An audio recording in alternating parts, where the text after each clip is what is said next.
तो आज हम करने वाले हैं chapter 2 of economics, that is people as resource.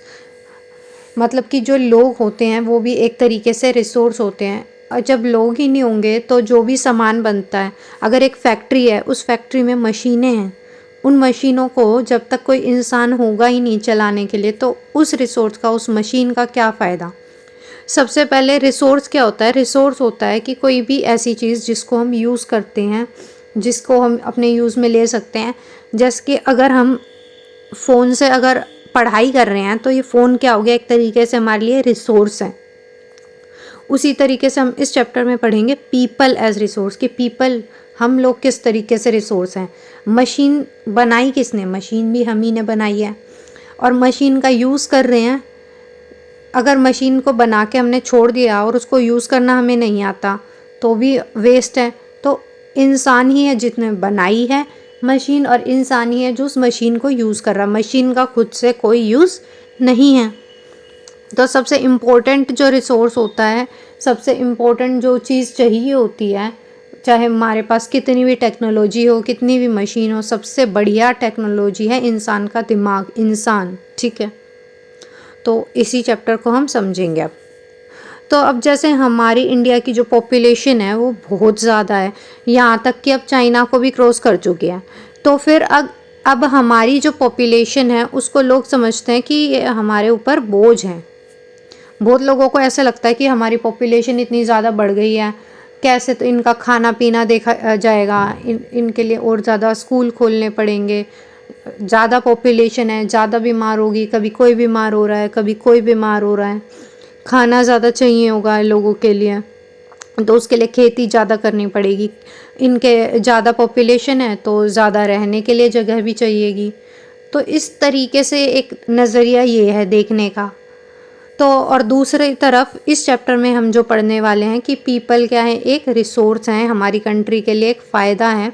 किस तरीके से एक एसेट है। एसेट मतलब फ़ायदा, और लाइबिलिटी मतलब एक तरीके से बोझ। तो अब हम हमारी पॉपुलेशन को एक लाइबिलिटी मतलब एक बोझ से किस तरीके से एक फ़ायदा बना सकते हैं, इस चैप्टर में हम वो पढ़ने वाले हैं। तो किस तरीके से बना सकते हैं? अपनी पॉपुलेशन को अच्छे से अगर हम पढ़ाएंगे लिखाएंगे और उनकी हेल्थ का ध्यान रखेंगे, और साथ ही साथ जब वो पढ़ लिख जाएंगे तो उन्हें अच्छे से ट्रेनिंग देंगे, तो फिर उनकी जॉब लग जाएगी। और फिर जॉब लगने के बाद क्या होगा, वो हमारी कंट्री के लिए अर्न करेंगे, पैसे कमा के लाएंगे, तो वो हमारी कंट्री का एक फ़ायदा बन जाएंगे, क्योंकि वो हमारी कंट्री में कुछ ना कुछ काम करेंगे, जिससे कि हमारी जो इनकम है पूरे इंडिया की वो बढ़ेगी, वो इंक्रीज़ होगी। तो सबसे पहले ह्यूमन कैपिटल, ह्यूमन मतलब इंसान। इंसान एक कैपिटल कब बनता है, इंसान एक फ़ायदा अपनी कंट्री के लिए कब बनता है, जब उसकी एजुकेशन पर, उसकी ट्रेनिंग पर और उसकी मेडिकल केयर मतलब उसकी हेल्थ पर ध्यान रखा जाता है।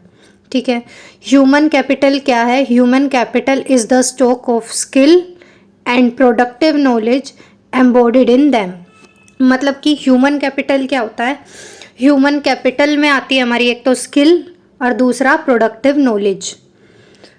तो ये दो चीज़ें मिलके क्या बनाती हैं? Human capital. अगर किसी इंसान के अंदर हम अच्छे से स्किल्स हैं और उसको कुछ बनाने की, कोई प्रोडक्ट बनाने की उसको नॉलेज है, कुछ इन्वेंट करने की उसको नॉलेज है, अगर हमने कोई चीज़ सीख ली, हमने पढ़ाई लिखाई कर ली अच्छे से, पर अगर हम उसको प्रैक्टिकल लाइफ में अप्लाई नहीं कर पाएंगे तो उस नॉलेज का तो कोई फ़ायदा नहीं है। तो इसलिए यहाँ पर नॉलेज के साथ प्रोडक्टिव नॉलेज लिखा हुआ है, और साथ ही स्किल, कोई मतलब क्वालिटी, कोई क्षमता, कुछ करना आना चाहिए उस इंसान को। ठीक है, अगर किसी को कोई स्किल आती है, जैसे कि आर्ट एक स्किल है, ठीक है, डांस एक स्किल है, इस तरीके से कोई भी एक स्किल अगर आती है, या फिर कोई प्रोडक्टिव नॉलेज आती है जिससे कि कंट्री को फ़ायदा हो, तो ये दो चीज़ें मिलके क्या बनाती है? एक इंसान को ह्यूमन कैपिटल बना देती है। तो ह्यूमन कैपिटल क्या होता है? ह्यूमन कैपिटल में सिर्फ दो चीज़ें होती है। पेपर में आया तो हम कैसे लिखना है, क्या चीज़ें दो ज़रूरी है? एक तो स्किल और दूसरी प्रोडक्टिव नॉलेज। नॉलेज तो होनी ही चाहिए, पर वो कैसी होनी चाहिए? प्रोडक्टिव नॉलेज होनी चाहिए। ठीक है,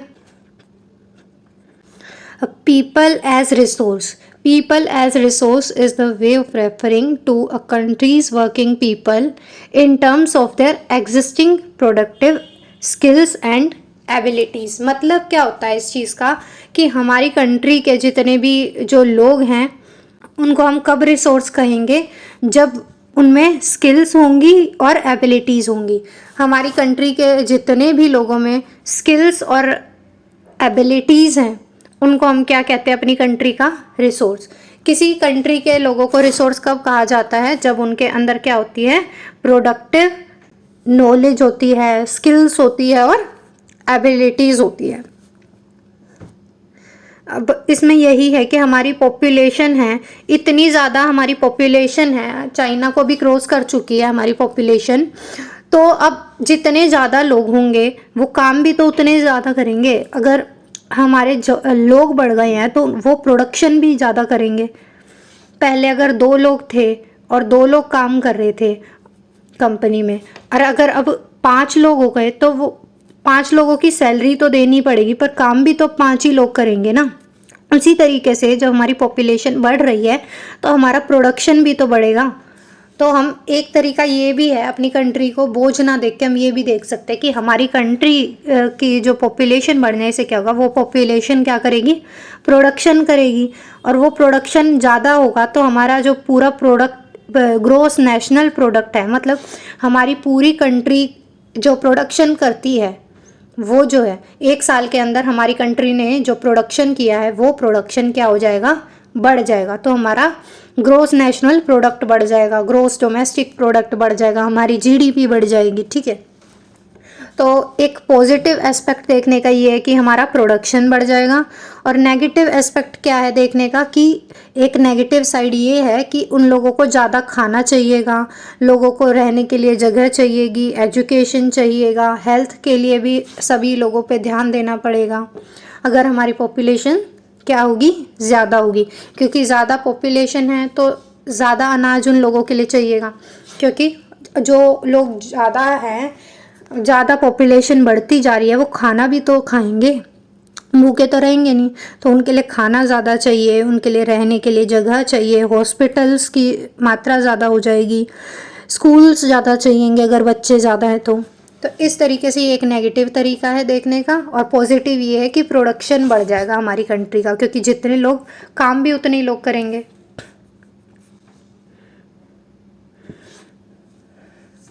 और क्या होता है कि जब हमारा जो ह्यूमन रिसोर्स है, मतलब जितने भी हमारे पास लोग हैं, अगर हम उनको पढ़ाएंगे लिखाएंगे अच्छे से, अगर गवर्नमेंट उनकी हेल्थ पर, लोगों की हेल्थ पर ध्यान दे रही है, उनकी पढ़ाई पर ध्यान दे रही है, ठीक है, तो पढ़ाई पर ध्यान देने से और हेल्थ पे ध्यान देने से क्या होगा, जो इंसान हैं हमारी कंट्री में, जो ह्यूमंस हैं, वो क्या बन जाएंगे, एक तरीके से कैपिटल बन जाएंगे, ह्यूमन कैपिटल फॉर्म हो जाएगा। तो ह्यूमन कैपिटल फॉर्मेशन कैसे होता है, जब सरकार किन 2 चीज़ों पे ध्यान देती है, एक तो एजुकेशन पर और एक हेल्थ पर। हम देख रहे हैं कि हमारी गवर्नमेंट जो होती है वो ज़्यादा ध्यान इन्हीं 2 चीज़ों पे आजकल दे रही है, क्योंकि गवर्नमेंट को भी पता है कि अगर हम अपनी कंट्री की पॉपुलेशन को सही डायरेक्शन में रखेंगे तभी हमारी कंट्री जो है वो आगे ग्रो करेगी। जैसे कि उसकी एजुकेशन पे ध्यान देंगे, उसकी हेल्थ पे ध्यान देंगे। अगर बीमार रहेगा, कोई बच्चा ऐसा है जिसका हमेशा सिर दर्द रहता है, वो ज़्यादा अच्छे से पढ़ेगा या जो बिल्कुल हेल्दी है वो अच्छे से पढ़ेगा? तो जो हेल्दी बच्चा होगा वो ज़्यादा अच्छे से पढ़ पाएगा। इसीलिए हेल्थ पे ध्यान देना भी ज़रूरी है और एजुकेशन पे ध्यान देना भी ज़रूरी है, तभी क्या होगा, हमारी ह्यूमन कैपिटल फॉर्म होगी। फिज़िकल कैपिटल फॉर्मेशन जो होती है उसी की तरह ही ह्यूमन कैपिटल भी फॉर्मेशन होती है। फिज़िकल कैपिटल फॉर्मेशन क्या होता है, हमारे पिछले वाले चैप्टर में भी आया था। फिज़िकल कैपिटल फॉर्मेशन जैसे कि मशीनरी बना दी, या हमारे पैसे हैं, कैश इन हैंड है, वो भी क्या एक तरीके से फिज़िकल कैपिटल है हमारी। जैसे हमने कोई मशीन बना दी, अब मशीन को हमने क्यों बनाया है, ताकि वो आगे जाकर क्या करे, उससे हमें कोई फ़ायदा हो। कुछ टाइम बाद उस मशीन से जब हमने कपड़ा बना दिया तो फिर कपड़ा बना के उसको बेचा तो हमें क्या हुआ, प्रॉफिट हुआ। इसी तरीके से ह्यूमन कैपिटल फॉर्म की जाती है, मतलब कि एक इंसान है, उसको पहले पढ़ाया लिखाया, उस पर खूब खर्चा करते हैं पहले 20-25 साल, और फिर उसके बाद क्या होता है कि वो इंसान जो होता है वो अर्न करता है अपनी फैमिली के लिए, अपनी कंट्री के लिए, और वो एक क्या बन जाता है, ह्यूमन कैपिटल। अब उससे हमारा जब उसकी जॉब लग जाती है तो उससे पैसे आने लग जाते हैं उस इंसान से, और वो इंसान क्या बन जाता है हमारे लिए, प्रॉफिटेबल बन जाता है, ह्यूमन कैपिटल बन जाता है एक तरीके से।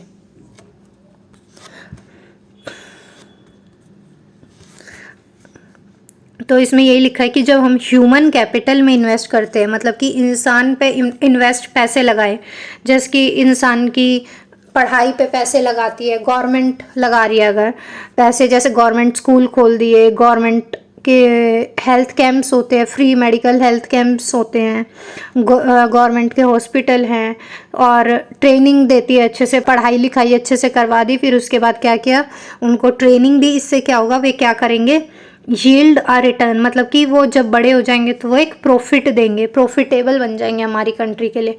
सेम उसी तरीके से जिस तरीके से फिजिकल कैपिटल के साथ होता है कि हम फिजिकल कैपिटल में, मतलब हमने एक मशीन पे पैसा लगाया, और पैसा क्यों लगाया, ताकि हमें फ्यूचर में उससे प्रॉफिट आए, और फ्यूचर में हमें प्रॉफिट आता है। उसी तरीके से ह्यूमन कैपिटल होता है, इंसान पर हम पहले 20-25 साल पैसे लगाते हैं और फिर वो इंसान कमाता है, और जितने उस पर पैसे लगाए होते हैं उससे कई गुना ज़्यादा भी कमाता है।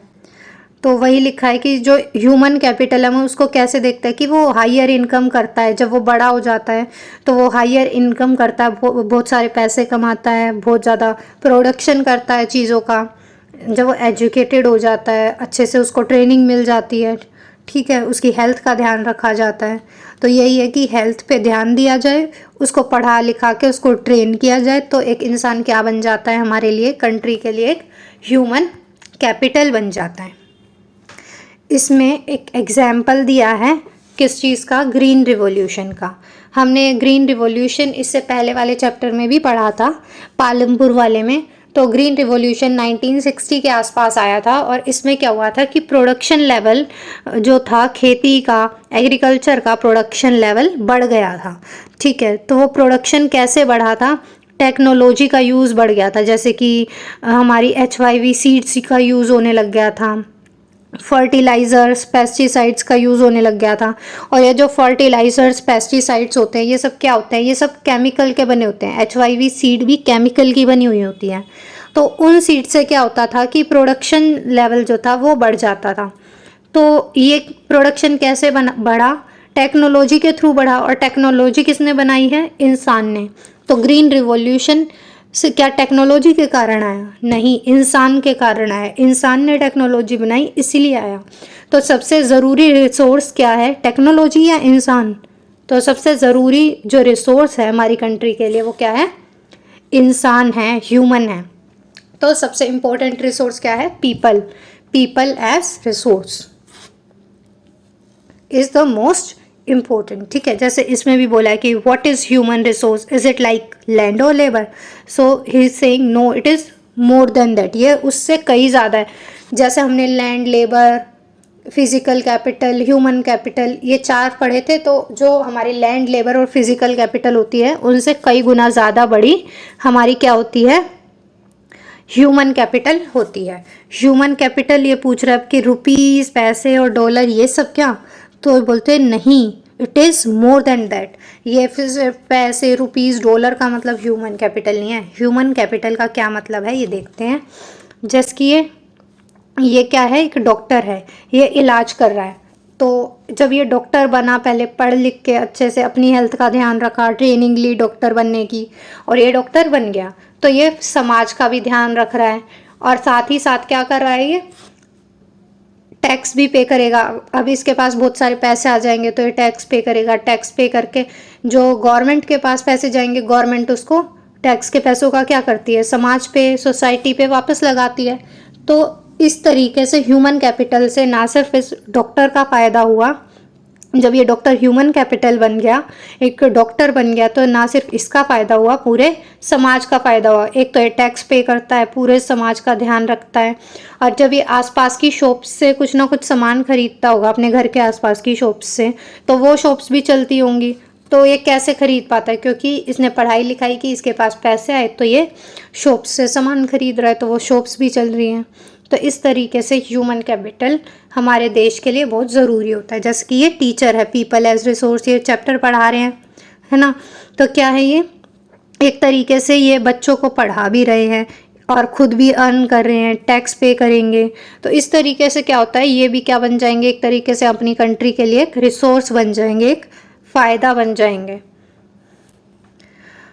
जैसे कि यहाँ पर भी यही लिखा है कि जब हम खुद पढ़ लिख जाते हैं तो ऐसा नहीं है कि अच्छा पढ़ लिखने से और हेल्दी रहने से हमारा ही फ़ायदा होगा जो पढ़ेगा, बल्कि पूरी सोसाइटी को उससे फ़ायदा होता है। हमने अभी डॉक्टर के एग्जाम्पल से देखा था कि जो हेल्दी था डॉक्टर तो न कम हेल्दी जो लोग थे, जैसे कि जो पेशेंट थे उनका इलाज करता था, कम एजुकेटेड लोगों का, और बाकी भी जितने भी सोसाइटी के लोग हैं उन सब का फ़ायदा होता है। किससे?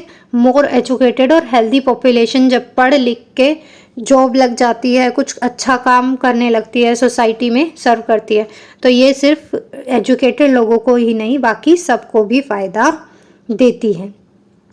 इसमें लिखा है कि जो हमारी ह्यूमन कैपिटल होती है वो फिज़िकल कैपिटल से कई गुना ज़्यादा बड़ी होती है। क्यों ऐसा होता है? क्योंकि हमारी जो मशीनें बनी हुई हैं, कोई ज़मीन है, अब अगर ज़मीन है, ज़मीन पर कोई बिल्डिंग नहीं बनी हुई, कोई खेती नहीं हो रही, तो वो ज़मीन में का कोई यूज़ ही नहीं है। खेती करनी है अगर ज़मीन पे तो भी इंसान चाहिए, लेबर चाहिए, और उस ज़मीन पे कोई बिल्डिंग बनानी है तो भी इंसान चाहिए, नहीं तो ज़मीन का कोई यूज़ ही नहीं है। मशीन है, मशीन को चलाने के लिए इंसान चाहिए, अगर मशीन रखी है तो कोई उसका यूज़ नहीं है। मशीन बनाने के लिए भी इंसान चाहिए, मशीन चलाने के लिए भी इंसान चाहिए। तो सबसे ज़रूरी जो रिसोर्स है वो क्या है? वो इंसान है, ठीक है। सबसे ज़रूरी रिसोर्स क्या है? इंसान। अब बट फिर भी क्या होता है कि काफ़ी डिकेड्स से मतलब हमारी पॉपुलेशन बढ़ती जा रही है, पिछले कई दशकों से बढ़ती जा रही है, तो क्या लोग सोचते हैं कि हमारी पॉपुलेशन हमारे ऊपर एक लाइबिलिटी है, एक बोझ है, ना कि कोई फ़ायदा है। बट हम अपनी कंट्री के लोगों को फ़ायदा बना सकते हैं। किस तरीके से बना सकते हैं? उनके पढ़ाई पे खर्चा करके, ठीक है, उनको अच्छे से एजुकेशन दे के, उनकी हेल्थ का ध्यान रख के हम क्या कर सकते हैं? अपनी कंट्री के लोगों को क्या कर सकते हैं? एक बोझ से, एक लाइबिलिटी से, एक अपनी कंट्री के लिए फ़ायदा बना सकते हैं, एक एसेट बना सकते हैं, ठीक है। जैसे एग्रीकल्चर है, इंडस्ट्री है, इन सब में मॉडर्न टेक्नोलॉजी यूज़ होती है, साइंटिफिक रिसर्चेस की जाती हैं, ठीक है। तो ये सब किस तरीके से हो जाता है? ये मॉडर्न टेक्नोलॉजी किसने बनाई है? इंसान ने बनाई है ना। रिसर्च कौन करता है? और जिससे जो इम्प्रूवमेंट होती है वो रिसर्च कौन करता है? इंसान, ह्यूमन कैपिटल। अब दो स्टोरीज आएंगी, एक सकल की और एक इसके फ्रेंड विलास की। तो दो फ्रेंड होते हैं, एक सकल होता है और एक विलास होता है। ये दोनों एक ही गांव में रहते थे। तो सकल 12 साल का होता है, इसकी मम्मी होती है शीला जो कि हाउसवाइफ होती है, और इसके पापा होते हैं बूटा चौधरी जो कि एक खेती क्या करते थे, एग्रीकल्चरल फील्ड में काम करते थे, ठीक है। अब सकल का क्या काम था? सकल अपनी मम्मी की हेल्प करा देता था घर का काम करवाने में, साथ ही उसके जो दो छोटे भाई बहन थे, जीतू और सीतू, उनका ध्यान रख लेता था। साथ में एक अंकल थे इसके सकल के, जो कि 10th के एग्ज़ाम जिन्होंने दिए थे, और तो 10th के एग्ज़ाम दे के वो घर पे बैठे थे, उनको कोई नौकरी वोकरी नहीं मिली। तो बूटा और शीला को चिंता हो जाती है कि जैसे इनके अंकल की शाम की नौकरी नहीं लगी, उसी तरीके से हमारे लड़के की भी नहीं लगेगी। तो अब बूटा और शीला सोचते हैं कि अपने बच्चे को हम क्या करेंगे, आगे पढ़ाएंगे सकल को। तो सकल स्कूल में जाता है, स्कूल ज्वाइन करके, और वो पढ़ने लग जाता है। उसकी पूरी वो अच्छे से पढ़ाई करता है, 10th 12th करता है। फिर उसके बाद उसके पापा कहते हैं उसको कि तू और आगे पढ़ाई कंटिन्यू रख। तो वो क्या करता है, एक वोकेशनल कोर्स ज्वाइन कर लेता है। वोकेशनल कोर्स मतलब कि एक कोर्स ऐसा होता है जिसको करके हम जॉब लग जाते हैं, एक स्किल सीख लेते हैं, एक तरीके का ऐसा प्रैक्टिकल स्किल सीखने वाला एक कोर्स होता है। तो वोकेशनल कोर्स कर लेता है कंप्यूटर में। तो अब उसको एक कंप्यूटर प्रोग्रामिंग आ जाती है। तो अब क्या होता है, उसने अच्छे से पढ़ाई लिखाई कर ली, उसको इन सब चीज़ों में इंटरेस्ट भी आ रहा था। तो अब अच्छे से उसकी पढ़ाई लिखाई हो गई, कंप्यूटर उसने सीख लिया, तो अब उसकी जॉब लग जाती है एक प्राइवेट कंपनी में। जब उसकी प्राइवेट कंपनी में जॉब लग जाती है तो वो अपनी कंपनी के लिए जब जैसे काम कर रहा होता है तो एक सॉफ्टवेयर डिज़ाइन करता है, और सॉफ्टवेयर डिज़ाइन करने के बाद उसकी कंपनी की सेल्स बढ़ जाती हैं, उसकी कंपनी को बहुत फ़ायदा होता है उसके सॉफ्टवेयर बनाए से, जिसके कारण उसके बॉस उससे खुश हो जाते हैं और उसको as a reward, as a gift promotion दे देते हैं। तो हमने ये देखी है शकल की कहानी कि किस तरीके से वो पढ़ाई लिखाई करता है और उसको जॉब मिल जाती है और फिर उसके बाद उसको प्रमोशन भी मिल जाता है। अब हम देखेंगे स्टोरी विलास की। तो इसी तरीके से विलास था, ये भी उसी गांव में रहता था। एक 11 साल का एक लड़का था विलास, पर ये जब जैसे ही 2 साल का होता है इसके पापा की डेथ हो जाती है। इसके पापा जो थे वो एक मच्छी बेचा करते थे, मछुआरे थे, और इसकी मम्मी घर का ही काम किया करती थी। पर जब इसके पापा की डेथ हो गई थी इसके 2 साल के बाद ही, तो इसकी मम्मी ने, गीता इसकी मम्मी थी, तो अब वो मच्छी बेचने का काम करने लग गई बाज़ार जाके। तो अब जब वो मच्छी बेचा करती थी तो उन्हें एक दिन के 150 रुपये मिल जाते थे ज़्यादा से ज़्यादा मच्छी बेचकर। और विलास वो एक पेशेंट था आर्थराइटिस का, उसको धीरे धीरे, पहले तो वो उसके पापा की डेथ हो गई, अब उसको पता चलता है कि उसको आर्थराइटिस है, गठिया की एक दिक्कत होती है, गठिया की बीमारी होती है जिसमें जॉइंट्स में दर्द होता है, बॉडी के सारे जॉइंट्स में। तो अब उसकी मम्मी उसका इलाज तो करवा नहीं सकती थी क्योंकि उनके पास पैसे नहीं थे, तो उसका इलाज अफोर्ड नहीं कर सकती थी। और ना ही वो स्कूल जाया करता था क्योंकि 150 रुपये एक दिन में उसकी मम्मी कमा पाती थी, तो इतने में वो स्कूल उसको भेज नहीं सकती थी क्योंकि उसकी दवाइयों का भी कहीं ना कहीं थोड़ा बहुत खर्चा था ही।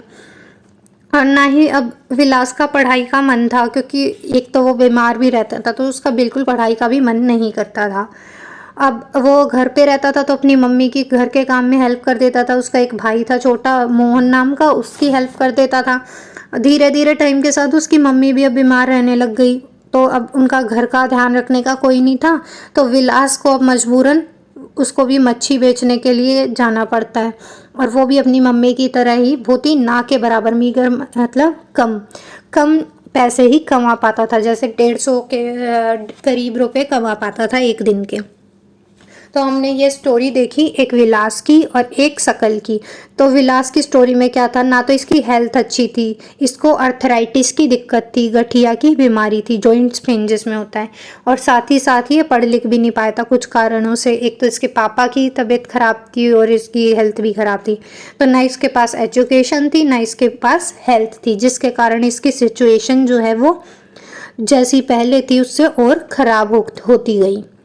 और वहीं जब हमने शकल की कहानी देखी थी, शकल की कहानी में क्या हमने देखा था कि शकल के पापा भी खेती ही किया करते थे, पर इसने अपने घर की सिचुएशन को बहुत बेटर कर दिया। किस तरीके से, एक तो ये हेल्दी भी था, साथ ही साथ इसके एजुकेशन इसने ली, अच्छे से प्रोग्रामिंग सीखी, कंप्यूटर प्रोग्रामिंग, और उसके कारण इसकी अच्छी जॉब लगी, प्रमोशन मिला, और पढ़ाई के कारण इसकी पूरी लाइफ चेंज हो गई थी। बट विलास पढ़ लिख नहीं पाया किन्हीं कारणों से, तो इसकी लाइफ वैसी की वैसी रह गई थी। अब इन दो केसेस में हमने क्या देखा, एक तो हमने शकल की कहानी देखी जो कि स्कूल जाता था, और एक विलास की कहानी देखी जो स्कूल नहीं जाता था।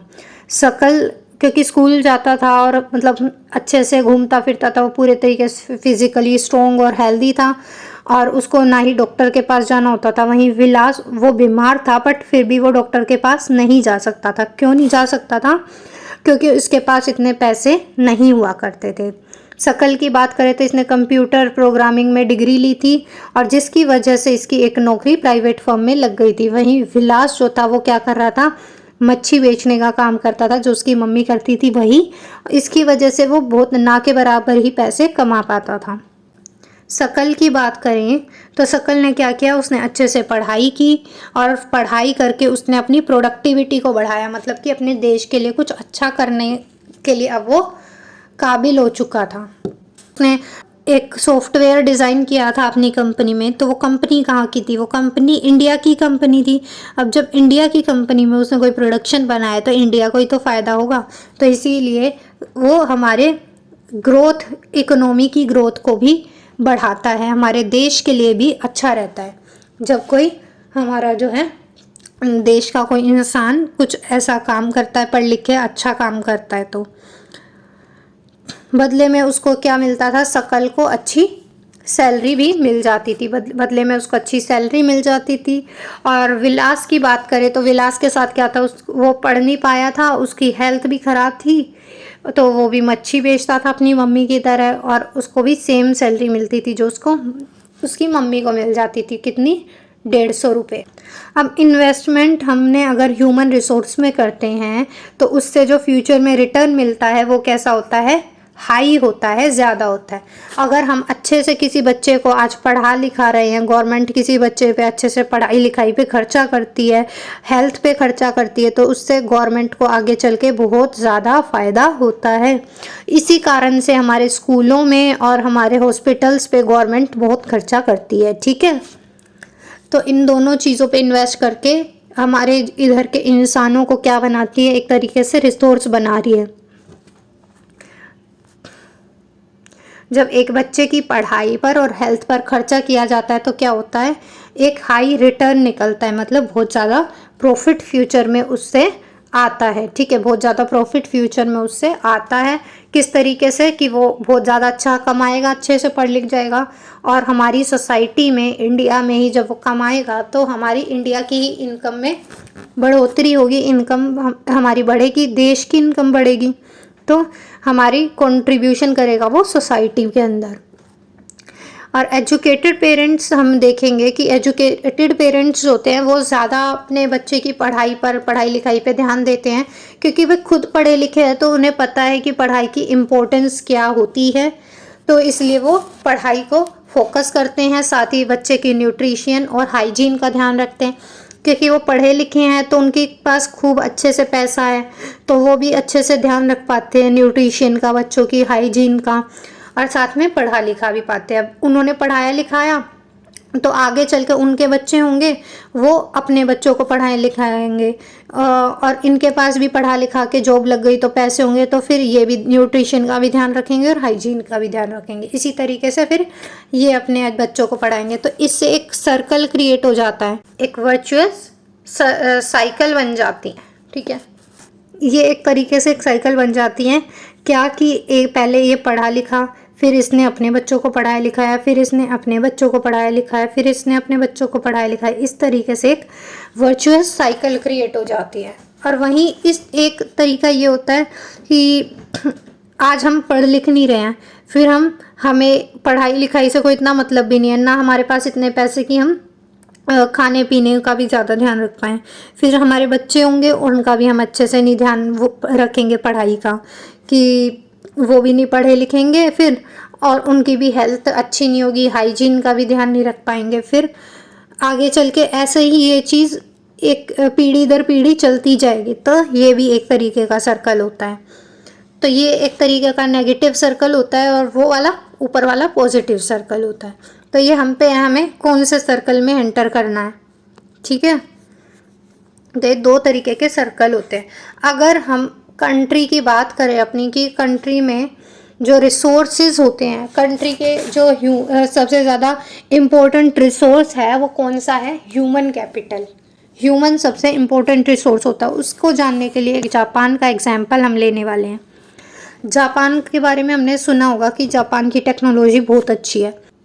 जापान की अगर हम बात करें तो जापान जो वर्ल्ड में जिस जगह पर है वहाँ पर बहुत ज़्यादा अर्थक्वेक आते हैं। जापान की मतलब लोकेशन वाइज जापान बहुत ही ख़राब जगह पे है, जिसकी वजह से इनके पास ना कोई नेचुरल रिसोर्स ज़्यादा होते हैं, ना कोल, पेट्रोलियम, गैस वैस, ऑयल, कुछ इनके पास कुछ नहीं होता है। ज़्यादातर ये इंपोर्ट करते हैं दूसरी कंट्रीज से। बट फिर भी ये इतनी ज़्यादा डेवलप्ड कंट्री कैसे है, क्यों? क्योंकि इधर के जो रिसोर्स हैं, ह्यूमन रिसोर्स, वो ज़्यादा अच्छी है। नेचुरल रिसोर्सेज तो इनके पास नहीं है, बट इनके जो ह्यूमन है, ज़्यादा इंसान नहीं है, ज़्यादा पॉपुलेशन नहीं है, पर जितनी पॉपुलेशन है बहुत ज़्यादा टैलेंटेड है। और किस तरीके से बनी है वो टैलेंटेड, क्योंकि उधर का एजुकेशन सिस्टम ऐसा है कि अगर बच्चे पढ़ रहे हैं सबसे पहले बच्चों के अंदर ये जाना जाता है कि उसको किस चीज़ में इंटरेस्ट है, कुछ टेस्ट के थ्रू, और फिर वही चीज़ों में उस बच्चे को आगे कंटिन्यू उसकी लाइफ करवाई जाती है। मतलब ऐसा नहीं कि कुछ भी उसको पढ़ा लिखा रहे हैं और एग्ज़ाम ले रहे हैं, सिर्फ इतना नहीं होता। उसको आगे बढ़ाने के लिए सबसे पहले ये देखा जाता है कि उसमें स्किल्स क्या हैं, उस बच्चे में टैलेंट क्या है, सबसे पहले ये जाना जाता है और उस टैलेंट के अकॉर्डिंग ही उसको आगे पढ़ाया जाता है। ऐसे नहीं कि कुछ भी उसको पढ़ा रहे हैं आगे। इसी वजह से क्या है, ह्यूमन कैपिटल, ह्यूमन रिसोर्स वहाँ के बहुत अच्छे हैं और वो कंट्री इतनी डेवलप्ड है, वहाँ पर कोई नेचुरल रिसोर्सेज अवेलेबल नहीं है, फिर भी वो इतने ज़्यादा आगे हैं। क्यों? क्योंकि उधर की ह्यूमन रिसोर्स अच्छी हैं। तो वही इसमें कहा गया है कि सबसे ज़रूरी रिसोर्स क्या होता है, ह्यूमन। अगर इंसान होंगे, इंसान अगर हैं तो वो सब कुछ मैनेज कर सकते हैं। सिर्फ नेचुरल रिसोर्सेज है, फिर सिर्फ हमारे पास ज़मीन है तो हम क्या करेंगे? सिर्फ ज़मीन का तो कुछ हम नहीं कर सकते, उस पर काम करने के लिए इंसान चाहिए, उस पर काम करने के लिए टेक्नोलॉजी बनाने के लिए भी इंसान चाहिए। तो सबसे ज़रूरी है ह्यूमन। ठीक है। Economic activities by man and women. हमने 2 स्टोरीज़ देखी थी, 2 लड़कों की, एक विलास था, एक सकल था। सकल अच्छे से पढ़ता लिखता है और उसकी आगे चल के जॉब लग जाती है, और वहीं विलास था जो कि फ़िश बेचा करता था, क्योंकि उसकी मजबूरी भी थी, क्योंकि जब वो 2 साल का था उसके पापा की डेथ हो गई थी और उसकी मम्मी ज़्यादा कमा नहीं पाती थी। वो उसके पापा भी फ़िश बेचा करते थे तो उसकी मम्मी भी फ़िश बेचा करती थी। और विलास भी क्योंकि स्कूल जाकर पढ़ लिख नहीं पाया, क्योंकि इसको अर्थराइटिस की बीमारी थी और इस वजह से ये भी फ़िश ही बेचने पर मजबूर हो गया था। और वहीं सकल, जिसके पापा खेती किया करते थे, बूटा चौधरी, वहीं पर सकल क्या करता है, सकल को पढ़ाते लिखाते हैं और उसकी आगे चल के जॉब लग जाती है एक कंपनी में, एक प्राइवेट कंपनी में। तो इसी तरीके से हम देखने वाले हैं कि जितने भी काम होते हैं उनको हमने 3 पार्ट्स में डिवाइड किया है, 3 सेक्टर्स में डिवाइड किया है, एक प्राइमरी, एक सेकेंडरी और एक टर्शरी। तो प्राइमरी में क्या आता है? प्राइमरी में हमारे वो आते हैं जो हमारे नेचर से रिलेटेड होते हैं।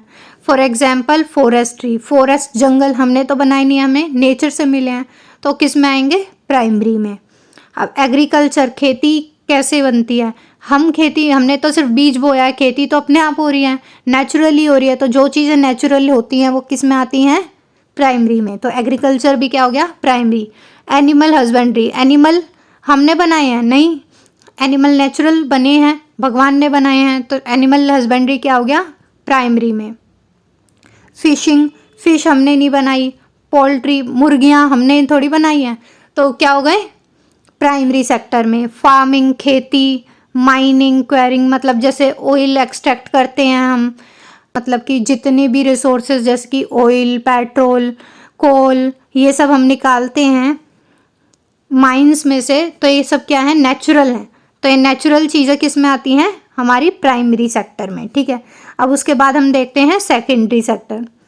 सेकेंडरी सेक्टर क्या होता है? जब भी हम कुछ चीज़ मैन्युफैक्चर करते हैं, मतलब प्राइमरी की मदद से मैन्युफैक्चर कर रहे हैं। जैसे प्राइमरी में एग्जांपल अगर हम लें, एक हम गन्ने का एक खेत है जिसमें हम गन्ना उगा रहे हैं। अब गन्ना तो हमने उगा दिया, अब गन्ना उगा के उस गन्ने का हमें क्या करना है? या तो उसका गुड़ बना रहे हैं, उसकी चीनी बना रहे हैं। तो जब फैक्ट्री में ले जाके मैन्युफैक्चर हो रहा है, मतलब गुड़, उस गन्ने से गुड़ बन रहा है, उस गन्ने से चीनी बन रही है, तो वो किस में आ जाएगा? हमारा सेकेंडरी में आ जाएगा, सेकेंडरी सेक्टर में। क्यों? क्योंकि उसको हमने अब मैन्युफैक्चर कर दिया है। तो जब मैन्युफैक्चरिंग हो जाती है तो क्या बन जाता है? सेकेंडरी सेक्टर में आ जाता है। कुछ भी काम जो फैक्ट्री का होता है वो हमारा सेकेंडरी में आता है, और बाकी काम जो बच गए वो टर्शरी, वो हमारे किस में आते हैं? सर्विस सेक्टर में।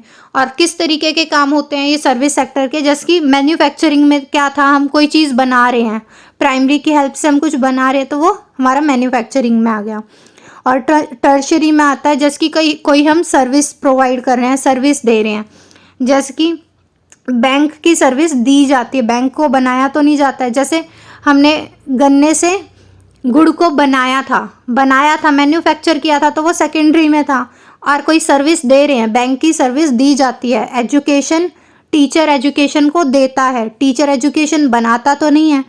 इसी तरीके से जैसे ट्रेड किया जाता है, ट्रेड को बनाया नहीं जाता है, व्यापार, ठीक है। ट्रांसपोर्ट, इसका एग्जाम्पल देखते हैं। ट्रांसपोर्ट में हम, जैसे कि गन्ने का खेत था, उस गन्ने के खेत से जो ये गन्ने थे, ये इस फैक्ट्री तक जहाँ पे उनका गन्नों से गुड़ बनेगा या चीनी बनेगी, जब हम यहाँ तक लेके गए हैं तो वो ट्रांसपोर्ट के थ्रू लेके गए हैं फैक्ट्री तक। गन्ने के खेत से फैक्ट्री तक ले जाने में ट्रांसपोर्ट का इस्तेमाल होता है। और फिर इस फैक्ट्री से ले जाकर हमें कहाँ ले जाना होगा, जहाँ पर वो चीज़ें बेची जाती हैं। जैसे अब गुड़ है, चीनी है, उनको बेचा भी तो जाएगा, तो जहाँ पर अलग अलग दुकानों पर जहाँ पर उन्हें बेचा जाता है वहाँ तक ले जाने के लिए भी हमें ट्रांसपोर्ट की ज़रूरत होती है। तो जो ये ट्रांसपोर्ट है हमारा पहले और दूसरे, मतलब प्राइमरी और सेकेंडरी की हेल्प करता है, टर्शरी सेक्टर सर्विस प्रोवाइड करके। तो हमने ये देखा ट्रांसपोर्ट सर्विस का एक एग्जाम्पल, ठीक है। कम्युनिकेशन, हेल्थ भी एक तरीके की सर्विस होती है जो दी जाती है। टूरिज़्म, तो ये टूरिज़्म सर्विसेज। इंश्योरेंस भी मतलब बीमा, लाइफ इंश्योरेंस सुना होगा, तो हेल्थ इंश्योरेंस होता है। तो उस तरीके से ये चीज़ें प्रोवाइड की जाती हैं, ठीक है। और जो बनाया जाता है वो क्या होता है, हमारा सेकेंडरी सेक्टर में आता है, ठीक है। अब दो तरीके से डिवाइड होती है हमारी जो सर्विसेज होती हैं, गुड्स और सर्विसेज। इकोनॉमिक एक्टिविटीज़ को हम दो पार्ट्स में डिवाइड कर सकते हैं, ठीक है। तो किस तरीके से दो पार्ट्स में डिवाइड कर सकते हैं, एक होती है मार्केट एक्टिविटीज़ और एक होती है नॉन मार्केट एक्टिविटीज़। हमारी इकोनॉमिक एक्टिविटीज़ को हमने जब दो तरीके से डिवाइड किया, एक मार्केट एक्टिविटी, एक नॉन मार्केट एक्टिविटी। तो मार्केट एक्टिविटी जो होता है वो होता है कि हम मार्केट में जाके कुछ काम कर रहे हैं और जिससे हमें पैसा मिल रहा है, तो वो होती है मार्केट।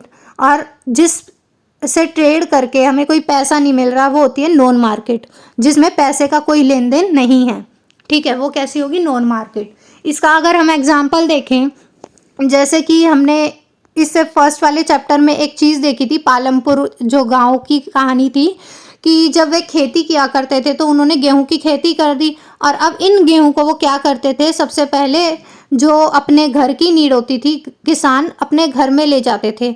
जितना घर में ज़रूरत है उतना घर में रख लिया, जैसे 10 किलो 20 किलो एक महीने के लिए अपने घर में रख लिया इन्होंने गेहूं।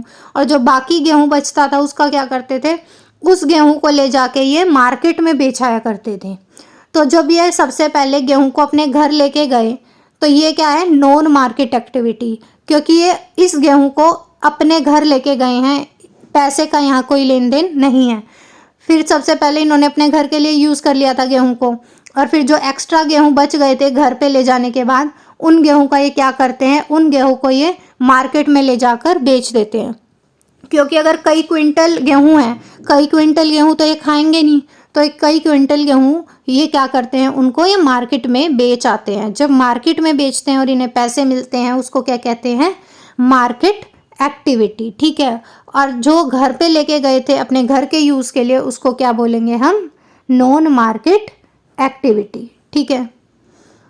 नॉन मार्केट एक्टिविटी में रेम्यूनरेशन इन्वॉल्व नहीं होती है। रेम्यूनरेशन मतलब पैसे, सैलरी एक तरीके से। और किस में इन्वॉल्व होती है, मार्केट एक्टिविटी में। मार्केट एक्टिविटी से हमें प्रॉफिट होता है, ठीक है। और नॉन मार्केट एक्टिविटी क्या होती है कि हम सेल्फ कंजम्पशन के लिए, खुद के लिए चीज़ें रख रहे हैं। हमने देखा था यहाँ पे घर पे लेके गए मतलब सेल्फ कंजम्पशन के लिए, खुद के लिए उन्होंने रखा था, ठीक है। अब हमने देखा है जो ये लेबर होते हैं ये दो तरीके से हो सकती है, या तो मैन होगा या वुमेन होगा, है ना। लेबर दो ही तरीके से हो सकती है, या तो मैन है या वुमेन है।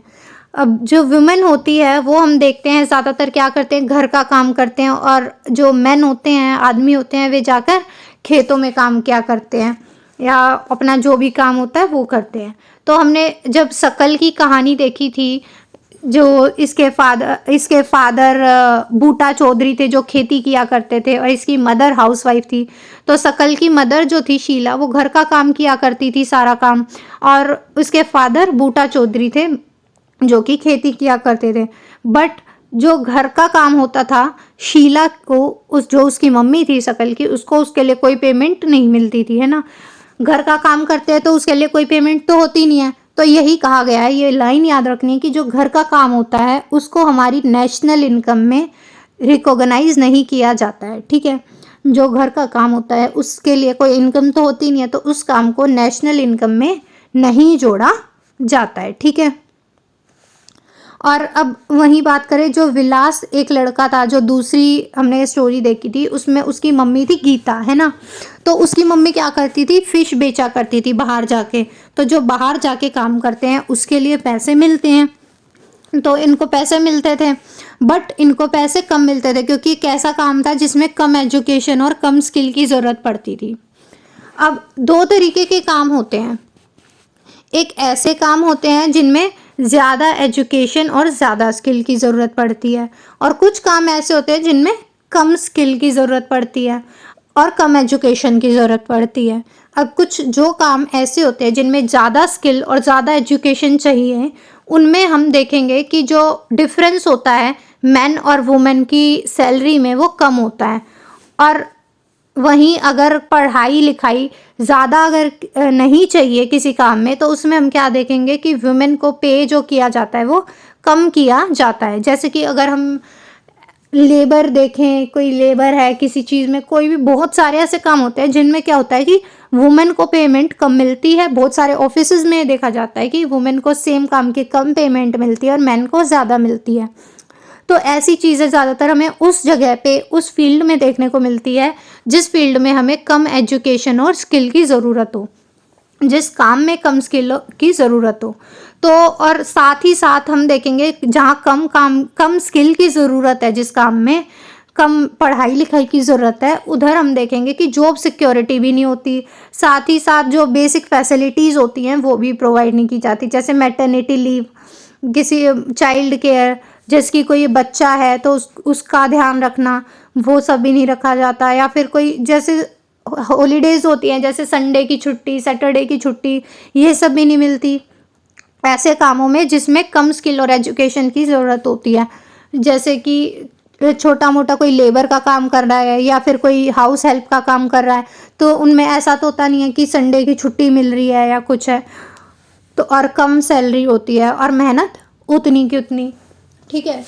और वहीं अगर काम ऐसा है जिसमें ज़्यादा एजुकेशन और ज़्यादा स्किल चाहिए, जिसमें टेक्निकल नॉलेज चाहिए, साइंटिफिक, जिसमें जो है कॉम्पिटेंस चाहिए, तो वैसे काम जो होते हैं उनमें क्या होता है, वुमेन अब ट्राई करती है कि उसी तरीके के कामों में जाए, क्योंकि उन तरीके के कामों में क्या होता है, सेम वेजेस होती हैं, वेजेस इक्वल हमें देखने को मिलती हैं, किसकी, मैन की भी और वुमेन की भी।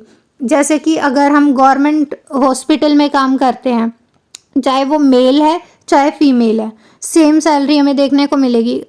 अगर हम टीचर है स्कूल में, तो क्या होगा, सेम सैलरी होगी, चाहे फिर वो मेल टीचर हो चाहे फीमेल टीचर हो। तो जिस चीज़ में ज़्यादा एजुकेशन की ज़रूरत होती है, ज़्यादा स्किल की ज़रूरत होती है, हम देखेंगे कि उन कामों में क्या होता है, सेम वेजेस मिलती हैं, साथ में काफ़ी सारी फैसिलिटीज़ देखने को मिलती हैं, जैसे मैटरनिटी लीव भी मिल जाती है, बाकी सोशल सिक्योरिटी भी मिलती है, जॉब सिक्योरिटी होती है, तो काफ़ी सारे बेनिफिट्स प्रोवाइड किए जाते हैं। काफ़ी सारी कंपनीज़, प्राइवेट कंपनीज़ भी इंश्योरेंस भी प्रोवाइड करती हैं। ठीक है। तो अब हम देखते हैं quality of population. Quality of population क्या मतलब है इसका, कि अगर हमारी कंट्री में अच्छी हेल्थ के लोग रहते हैं, अच्छी हेल्थ है जिनकी और अच्छे पढ़े लिखे लोग हैं, काफ़ी इंटेलिजेंट है, ठीक है, तो हम कहेंगे कि हमारी पॉपुलेशन जो है उसकी क्वालिटी बहुत अच्छी है। और अगर हमारे यहाँ के लोग बिल्कुल बीमार से हैं, ज़्यादा पढ़े लिखे भी नहीं है, बिल्कुल गरीब सा देश है, तो हम क्या कहेंगे कि हमारी पॉपुलेशन की क्वालिटी ख़राब है। तो पॉपुलेशन की हमारी क्वालिटी किन दो चीज़ों पे डिपेंड करती है, एक तो हेल्थ पे और दूसरी हमारी पढ़ाई पे।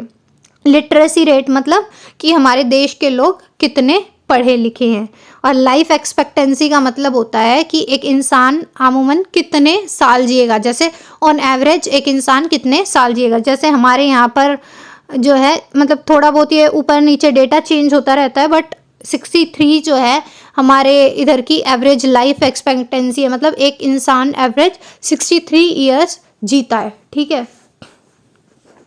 तो हमने देखा कि क्वालिटी ऑफ पॉपुलेशन दो चीज़ों पे डिपेंड करती है, एक एजुकेशन और दूसरा हेल्थ। तो सबसे पहले हम एजुकेशन को पढ़ेंगे। तो हमने शकल की जब कहानी देखी थी, शकल अच्छे से उसने पढ़ाई लिखाई की थी, है ना। तो फिर जब उसने अच्छे से पढ़ाई लिखाई की, उसको रिजल्ट क्या मिला, अपनी पढ़ाई का उसको क्या फल मिला था कि उसकी अच्छी सी जॉब लग गई, उसको अच्छी खासी सैलरी मिलने लग गई, उसकी लाइफ पूरी चेंज हो गई थी। पूरी लाइफ उसकी चेंज किसने की, एजुकेशन ने की। सबसे जो इम्पोर्टेंट रोल उसकी लाइफ पूरी चेंज करने में रहा वो एजुकेशन का रहा। नहीं तो उसके पापा किया करते थे, उसके पापा खेती का काम किया करते थे, है ना। तो इसने पढ़ाई ने क्या किया, उसके लिए नए रास्ते खोल दिए, पूरी उसकी नई जिंदगी एक उसको मिल गई थी पढ़ाई से। वो कहाँ खेती किया करते थे और वो भी आगे चल के खेती ही करता अगर पढ़ाई लिखाई नहीं करता। और पढ़ाई लिखाई करके वो देश के लिए बहुत कुछ कर रहा था, नया सॉफ्टवेयर बनाया था उसने, अपनी कंपनी का एक काफ़ी अच्छा एम्प्लॉय वो साबित हुआ था, उसको प्रमोशन भी मिला था। तो एजुकेशन बहुत ज़्यादा हमारी कंट्री की ग्रोथ में भी हेल्प करती है। जैसे कि उसने एक सॉफ्टवेयर बनाया था, वो जब कंप्यूटर प्रोग्रामिंग उसने सीखी, वो कंपनी में काम करने लग गया। उसने एक प्रोडक्ट जब वो बनाया, सॉफ्टवेयर बनाया कंपनी में, तो वो सॉफ्टवेयर उसने कहाँ की कंपनी में बनाया, इंडिया की कंपनी में। तो इंडिया को ही तो फ़ायदा हो रहा है, इंडिया की इसकी वजह से, उसके पढ़ाई की वजह से इंडिया को फ़ायदा हो, पूरे इंडिया को। तो वो हमारी सोसाइटी की ग्रोथ होती है, ठीक है। हमारी जब सोसाइटी की ग्रोथ हो रही है मतलब हमारी नेशनल इनकम बढ़ती है, क्योंकि वो हमारे देश के लिए कुछ ना कुछ काम कर रहा है, तो हमारे देश की इनकम बढ़ रही है। कल्चरल रिचनेस पढ़ाई से आती है। कल्चरल रिचनेस कैसे आती है पढ़ाई से, जैसे कि जब हम पढ़ते हैं तो अगर हम जिस जगह पे बैठे हैं, फॉर एग्जांपल अगर हम दिल्ली में बैठे हैं, तो ऐसा तो है नहीं कि हम सिर्फ दिल्ली के बारे में पढ़ रहे हैं, हम पूरे इंडिया के बारे में, इंडिया से बाहर के भी बारे में, हर जगह के बारे में, हर जगह के कल्चर के बारे में हमें पता चलता है ना। तो इस तरीके से क्या है कि हमारी पूरी जो है एफिशिएंसी इंक्रीज होती है पढ़ाई से। गवर्नमेंट क्या चाहती है, there is a provision made for providing universal access, retention and quality की एजुकेशन बच्चे को मिले। तो क्या मतलब है इसका कि बच्चे यूनिवर्सल एक्सेस मतलब कि सभी बच्चों के पास ये फैसिलिटी हो कि वो स्कूल आ पाएँ, चाहे फिर वो गरीब बच्चा भी क्यों ना हो, वो स्कूल पहुंच पाए। तो इसके लिए काफ़ी सारे गवर्नमेंट ने बनाए थे। रिटेंशन का मतलब है कि बच्चे जब स्कूल आ रहे हैं तो क्या करते थे, गवर्नमेंट ने स्कूल तो बनवा दिए पर बच्चे स्कूल में बैठते नहीं थे, एडमिशन ले लिया बस ख़त्म कहानी।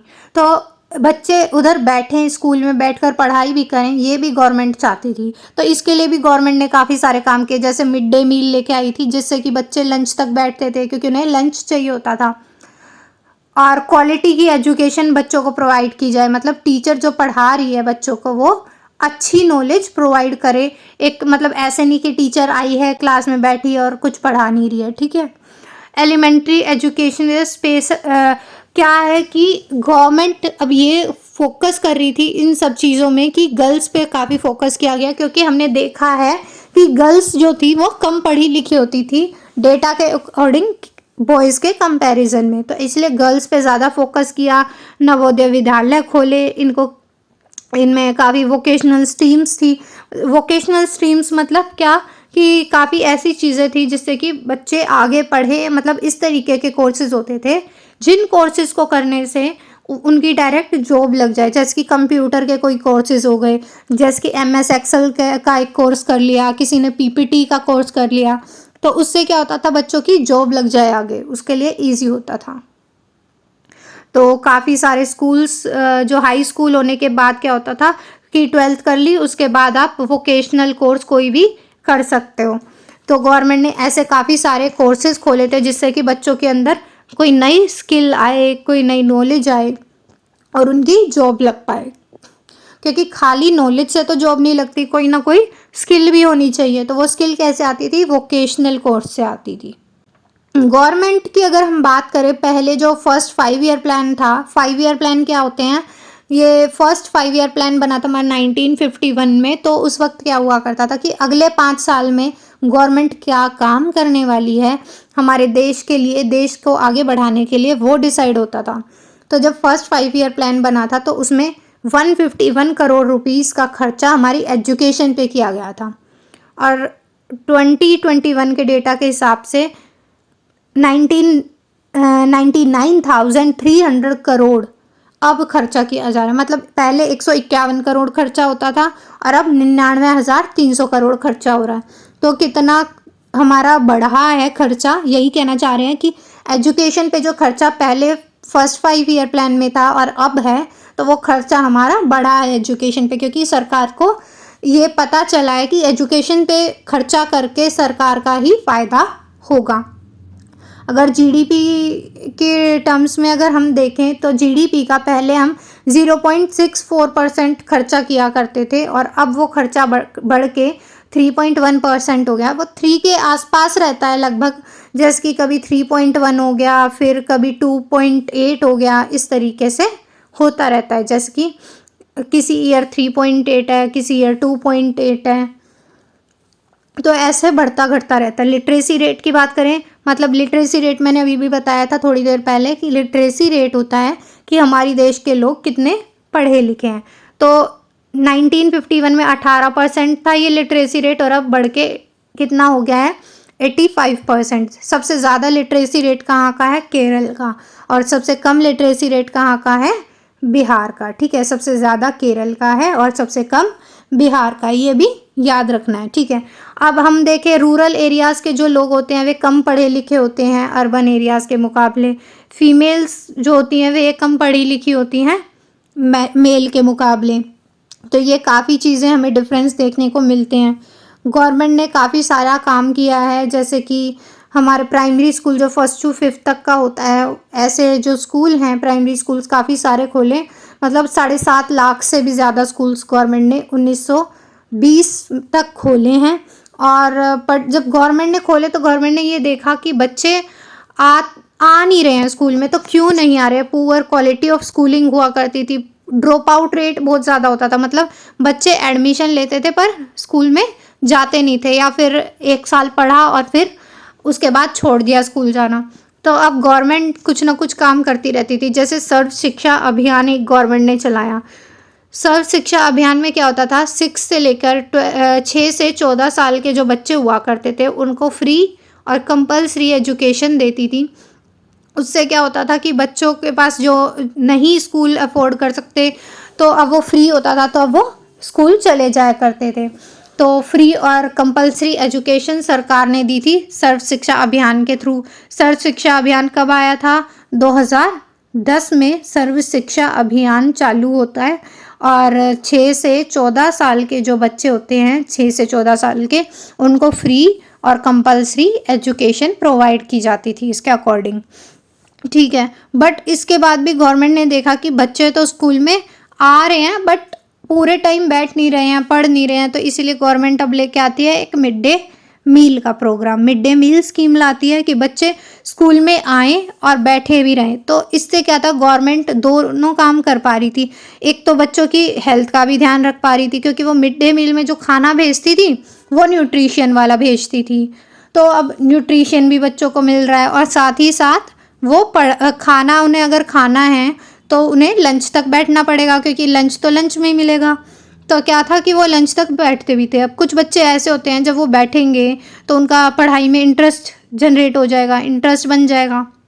तो अब रिटेंशन भी हो गया था। रिटेंशन बढ़ाने के लिए, अटेंडेंस बढ़ाने के लिए भी मिड डे मील का फ़ायदा देखने को मिलता है। और साथ में बच्चों को न्यूट्रिशन वैल्यू जो होती है, न्यूट्रिशन मिलता है, क्योंकि जब मिड डे मील गवर्नमेंट द्वारा भेजा जाता था, गवर्नमेंट भेजती थी, तो उसमें काफ़ी सारा पोषण वाले तत्व होते थे, न्यूट्रिशन होता था खाने में। ऐसा नहीं कि पिज़्ज़ा बर्गर दे रही है, अच्छी अच्छी चीज़ें देती थी, हेल्दी हेल्दी। ठीक है, तो इससे ये सब कुछ गवर्नमेंट क्यों कर रही थी, ताकि हमारी पॉपुलेशन लिटरेट हो जाए, मतलब हमारे देश के लोग पढ़े लिखे हो जाएं। ठीक है, अब जब 12th 5 ईयर प्लान आया था, जैसे 5 ईयर प्लान मैंने बताया था कि 1951 से स्टार्ट हुए थे, तो उसी तरीके से जब 12th 5 ईयर प्लान आया था तो उसमें भी गवर्नमेंट ने काफ़ी सारे काम किए थे। जैसे कि डिस्टेंस लर्निंग स्टार्ट किया था, वोकेशनल कोर्स स्टार्ट किए थे, काफ़ी सारी इंफॉर्मेशन टेक्नोलॉजी, मतलब कि कंप्यूटर से रिलेटेड चीज़ें, ऐसी वर्कशॉप सिखाई थी। डिस्टेंस एजुकेशन स्टार्ट हुई उस वक्त। मतलब क्या होता है डिस्टेंस एजुकेशन का, कि बच्चे स्कूल में ना जाके और घर से ही पढ़ाई करें और बस पेपर देने स्कूल में जाएं। तो ये क्यों लेके आई, इसकी क्या ज़रूरत थी। तो क्या होता है, कुछ बच्चे ऐसे होते हैं जैसे ज़्यादा गरीब है, उनके पास इतना टाइम नहीं है कि वो स्कूल जा सकें, या किसी के फादर और मदर नहीं होते, तो उन्हें खुद ही अपना घर चलाना होता है, खुद ही काम करना होता है, तो वो स्कूल नहीं जा सकते। तो ऐसे बच्चे भी पढ़ाई कर सके जो काम करने जाते हैं, जिनकी मजबूरी है काम करने जाना, तो वो भी पढ़ लिख पाएँ। तो इसीलिए distance learning, distance education start की गई थी कि सिर्फ पेपर देने जाना होता है और बाकी टाइम घर में बैठना होता है। कुछ ऐसे कोर्स सिखा दिए जैसे इंफॉर्मेशन टेक्नोलॉजी में, जैसे कि MS एक्सेल चलाना सिखा दिया, MS एक्सेस सिखा दिया, PPT बनानी सिखा दी, तो इससे उनकी जॉब लग जाती थी। वोकेशनल कोर्स भी इसे ही कहते हैं कि कोई ऐसा कोर्स, एक ऐसी स्किल सिखा दी, जैसे कि एक गांव में जाके एक ऐसा वोकेशनल कोर्स, एक वर्कशॉप बनाई है 1 महीने की, 2 महीने की, जिसमें कि जो गांव की औरतें उनको सिलाई सिखा रहे हैं, तो ये एक तरीके का वोकेशनल कोर्स होता है। ठीक है।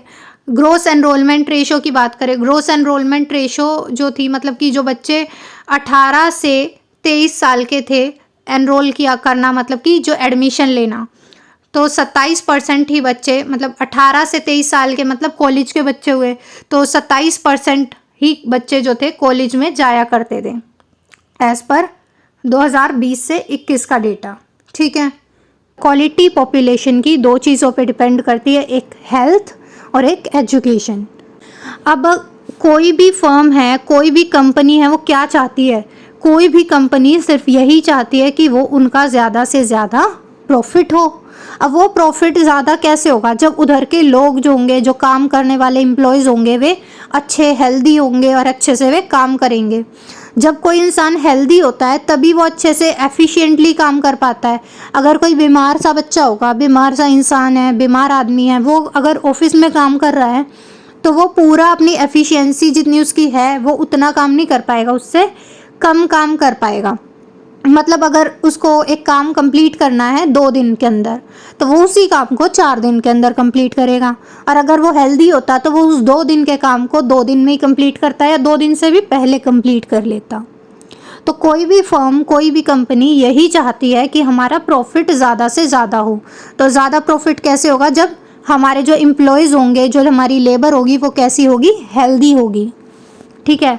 और हेल्दी होगी अगर, और कंपनी आगे बढ़ेगी, तो इंडिया का ही फ़ायदा होगा, क्योंकि इंडिया की कंपनी है, तो इंडिया की नेशनल इनकम बढ़ेगी। तो हेल्थ किसी भी पर्सन की, मतलब अगर अच्छी होगी तो क्या होगा कि वो इंसान अपने पूरे पोटेंशियल तक, पूरी एबिलिटीज़ जितनी उसकी क्षमता है उतना वो काम कर पाएगा। ठीक है। और नहीं तो क्या होगा, वो अपना काम जो है पूरी क्षमता से, अपनी जो उसकी एफिशिएंसी है उससे वो काम नहीं कर पाएगा। ठीक है। जितना मैक्सिमम वो काम कर सकता था वो उससे कम ही काम कर पाएगा। तो एक इंसान की हेल्थ बहुत ज़रूरी होती है, उसका वेल बीइंग ज़रूरी है। और हमारी जो सरकार है, हमारी कंट्री की प्रायोरिटी भी यही है कि हमारे देश के जो लोग हैं वे कैसे हो? हेल्दी हो, उनका हेल्थ स्टेटस बिल्कुल अच्छा होना चाहिए। यही हमारी, मतलब सरकार की बहुत सारे काम हमारी सरकार इस चीज़ के लिए करती है। बहुत सारी नेशनल पॉलिसीज़ बनाई हैं हेल्थ केयर के लिए, फैमिली वेलफेयर के लिए, न्यूट्रिशन के लिए, काफ़ी बहुत कुछ करती है गवर्नमेंट, ताकि जो अंडर प्रिविलेज सेगमेंट है, मतलब कि कुछ लोग जो अफोर्ड नहीं कर सकते इलाज, उनको भी इलाज मिले, सब कुछ अच्छे से मैनेज हो सके, और हमारे जो लोग हैं देश के वो हेल्दी रहें। हेल्थ इंफ्रास्ट्रक्चर को अच्छा करने की कोशिश कर रही है, जैसे कि हॉस्पिटल्स में काफ़ी इम्प्रूवमेंट देखने को मिलती है। पहले जो हमारे हॉस्पिटल हुआ करते थे वो बहुत ख़राब क्वालिटी के होते थे, जैसे कि ये बता रहे कि over the last 5 decade improvement देखने को मिली है। मतलब पिछले 50 सालों में अगर हम कहें तो हेल्थ इंफ्रास्ट्रक्चर बहुत ज़्यादा डेवलप हुआ है, और अब तो और भी ज़्यादा तेज़ी से डेवलप हो रहा है, क्योंकि गवर्नमेंट भी ये बात को समझ रही है कि हमारे पॉपुलेशन बढ़ रही है, तो इसको हमें एक एसेट बनाना, एक फ़ायदा बनाना है अपने लिए। तो उसके लिए इन लोगों का, हमारी पॉपुलेशन का हेल्दी रहना बहुत ज़रूरी है, क्योंकि हेल्दी रहेगी तभी आगे जाके काम कर पाएगी, है ना। तो हमारी कंट्री को डेवलप्ड बनाने के लिए, हमारी मैन पावर को अच्छा बनाने के लिए क्या ज़रूरी है कि हमारी जो पॉपुलेशन है वो क्या हो? हेल्दी हो। ठीक है। इसके लिए काफ़ी सारे क्या है, मेडिकल कॉलेजेस खोले हैं, डेंटल कॉलेजेस खोले हुए हैं, ज़्यादातर कॉलेजेस वे कहाँ है, साउथ में पड़ते हैं इंडिया के। जैसे कि काफ़ी सारा काम गवर्नमेंट ने किया, काफ़ी सारे 542 कॉलेजेस गवर्नमेंट ने खोले हैं, 313 डेंटल कॉलेजेस खोले हैं, मतलब दांतों वाले जो कॉलेजेस होते हैं वो खोले हैं। तो 4 जगहें जहाँ पर सबसे ज़्यादा हमारे मेडिकल कॉलेजेस देखने को मिलते हैं वो कौन सी है, आंध्र प्रदेश, कर्नाटक, महाराष्ट्र और तमिलनाडु। ये यहाँ पर सबसे ज़्यादा मेडिकल कॉलेजेस देखने को मिलते हैं और ये चारों जगहें कहाँ पड़ती हैं, हमारे इंडिया के साउथ में पड़ती हैं। अब हम आ जाते हैं अनएम्प्लॉयमेंट पे, बेरोज़गारी। अब हमने देखा था कि क्वालिटी ऑफ पॉपुलेशन 2 चीज़ों पे डिपेंड करती है, एक हमारी पढ़ाई और एक हमारी हेल्थ। पर अगर जब गवर्नमेंट इनका अगर ध्यान ना रखे और पॉपुलेशन बढ़ती जा रही है तो क्या होगा, बेरोज़गारी हो जाएगी, अनएम्प्लॉयमेंट हो जाएगी, लोगों के पास नौकरी नहीं होगी। हमने शकल की कहानी देखी थी, शकल जिसकी नौकरी लग गई थी, उसके पापा बूटा चौधरी थे, खेती किया करते थे, फिर उसकी नौकरी लग जाती है एक आईटी कंपनी में। तो शकल जो था वो क्या करता है, वो तो जॉब करता था, पर जो उसकी मदर थी वो घर का काम किया करती थी, डोमेस्टिक चोर्स मतलब घर का काम किया करती थी। और उसके पापा क्या करते थे, बूटा चौधरी, फील्ड में जाके खेती किया करते थे। और उसके छोटे भाई बहन थे जीतू और सीतू, जो काम नहीं करते थे, वे भी घर पे रहते थे।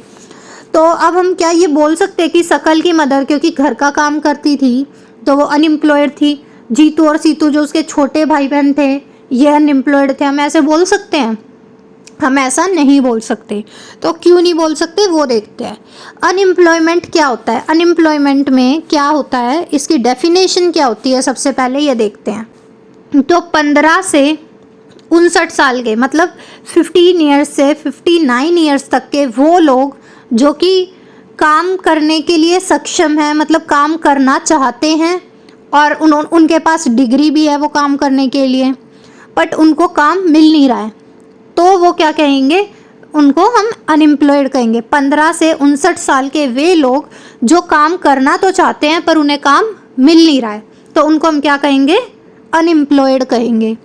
जैसे कि अगर हम शकल की मदर की बात करें तो शकल की मदर क्या चाहती थी, शीला था उसका नाम शकल की मदर का। तो वो जब अपने घर के लिए काम कर रही थी, वो अपनी मर्जी से घर का काम कर रही थी और उसको कोई शौक नहीं था बाहर काम करने जाने का, ठीक है। शी इज़ नॉट विलिंग, मतलब वो नहीं चाहती थी कि वो बाहर जाके काम करे, इसीलिए वो अनएम्प्लॉयड नहीं कहलाएगी। क्योंकि कब अनएम्प्लॉयड कहलाता है एक इंसान, जब वो काम करना चाहता है बाहर जाके और उसको काम नहीं मिल रहा होता। पर शीला तो बाहर जाके काम करना ही नहीं चाहती थी। और अगर हम इसके भाई बहन की बात करें, जीतू और सीतू की, ये क्यों नहीं कहलाएंगे हमारे अनएम्प्लॉयड, क्योंकि ये इस एज ग्रुप में नहीं आते, 15 से 59 ईयर्स के ग्रुप में, ये इससे कम एज के थे, ठीक है। तो इसीलिए ये भी अनएम्प्लॉयड नहीं कहलाएंगे।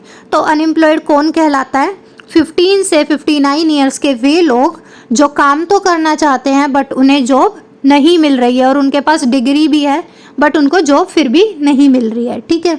तो वो क्या कहलाएंगे, अनएम्प्लॉयड कहलाएंगे, ठीक है।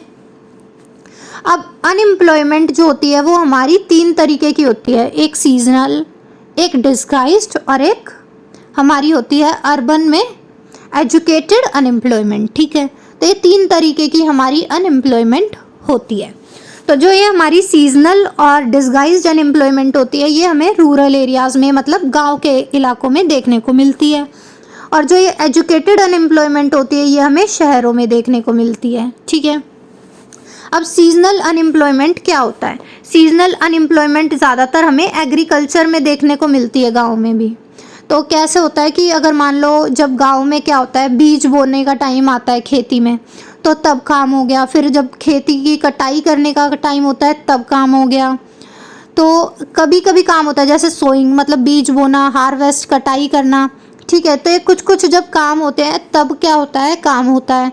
और या फिर किसी एक सीज़न में काम है, किसी एक सीज़न में काम नहीं है। जैसे रबी सीज़न में ज़्यादा काम है, खरीफ में थोड़ा कम काम है, कभी ज़्यादा है कभी कम है। इस तरीके से काम जो होता है सीजनल चलता है कि कभी किसान के पास किसी सीज़न में काम है, कभी किसी सीज़न में काम नहीं है, ठीक है। तो वो क्या होती है हमारी सीजनल अनएम्प्लॉयमेंट, और कि कहाँ देखने को मिलती है, ज़्यादातर एग्रीकल्चर में देखने को मिलती है, ठीक है।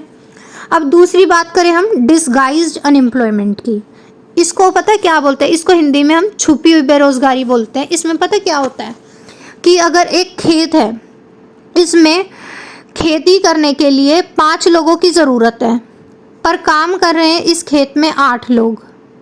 ज़रूरत तो 5 की थी, काम 8 कर रहे हैं, तो ये जो एक्स्ट्रा के 3 लोग काम कर रहे हैं, ये 3 लोग डिसगाइज्ड अनएम्प्लॉयड कहलाएंगे। मतलब ये अनएम्प्लॉयड हैं, ये 3 लोग एक्स्ट्रा के आके बैठे, इनकी ज़रूरत इस खेत में नहीं थी बट ये फिर भी आके बैठे हैं, तो ये होता है हमारा डिसगाइज्ड अनएम्प्लॉयमेंट। ठीक है, ये भी हमें ज़्यादातर एग्रीकल्चर में देखने को मिलती है, गांव के इलाकों में देखने को मिलती है। ठीक है, जैसे कि यहाँ भी एग्जाम्पल है कि 5 लोगों के काम की ज़रूरत थी एक खेत में और 8 लोग काम कर रहे हैं, तो जो ये लोग 3 एक्स्ट्रा थे, 3 लोग, वे क्या कहलाएंगे, डिसगाइज्ड अनएम्प्लॉयड कहलाएंगे, क्योंकि उन 3 की ज़रूरत नहीं थी। वे 3 नहीं होते तो भी काम अच्छे से पूरा हो जाता, तो वो जो 3 लोग हैं वो कुछ भी काम में कंट्रीब्यूट नहीं कर रहे हैं। ठीक है, 5 लोग उस काम को अच्छे से कर सकते हैं, तो वो जो 3 लोग कुछ काम नहीं कर रहे हैं बट फिर भी वो सैलरी ले रहे हैं अपनी, तो वो क्या कहलाएंगे, डिसगाइज्ड अनएम्प्लॉयड कहलाएंगे वे लोग। ठीक है, तो जो एक्स्ट्रा पीपल होते हैं,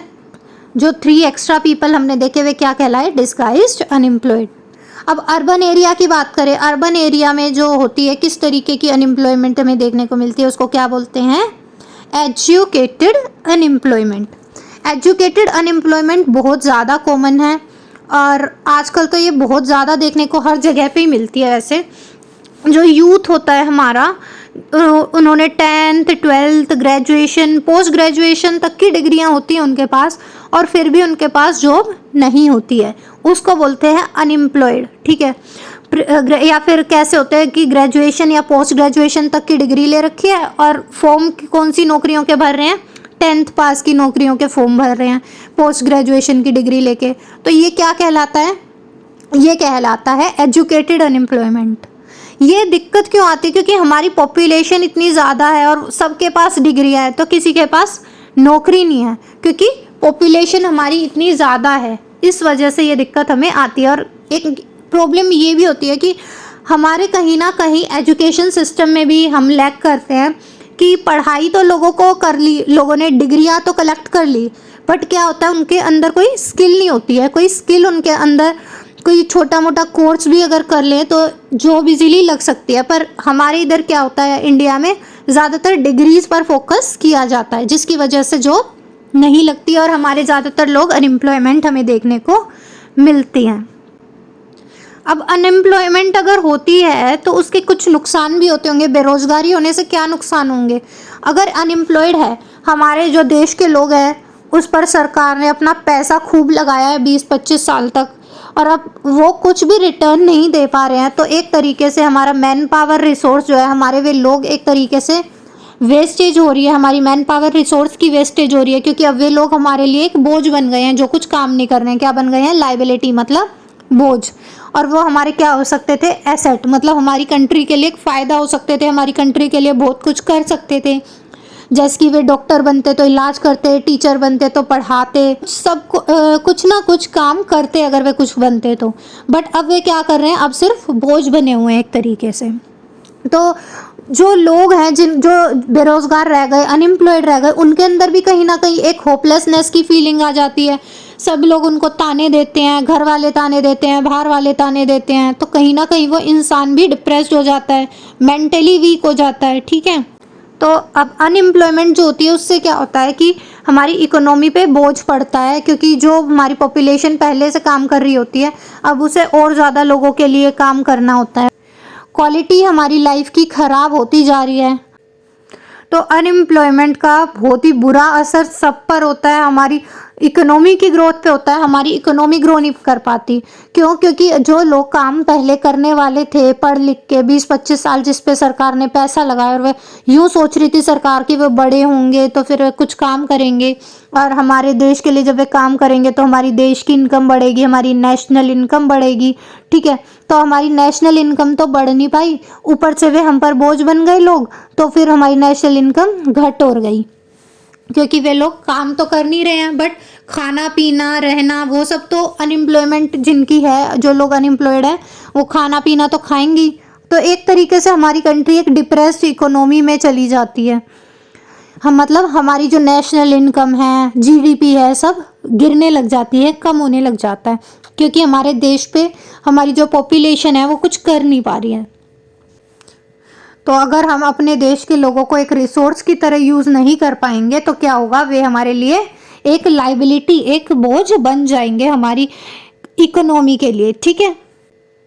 अगर हम एक बात देखें ना कि हमारा जो अनएम्प्लॉयमेंट रेट है वो बहुत ज़्यादा हाई नहीं है, लो ही है, बट क्या होता है कि जो उनको काम करना चाहिए वो उससे कम काम कर रहे हैं। अगर एम्प्लॉयमेंट अगर लोगों को मिल भी रही है तो किस तरीके की मिल रही है कि आप मास्टर्स की डिग्री करके और 10th के आप पेपर दे के 10th वाली नौकरी लग रहे हो, तो ये भी एक तरीके का तो अनएम्प्लॉयमेंट ही है।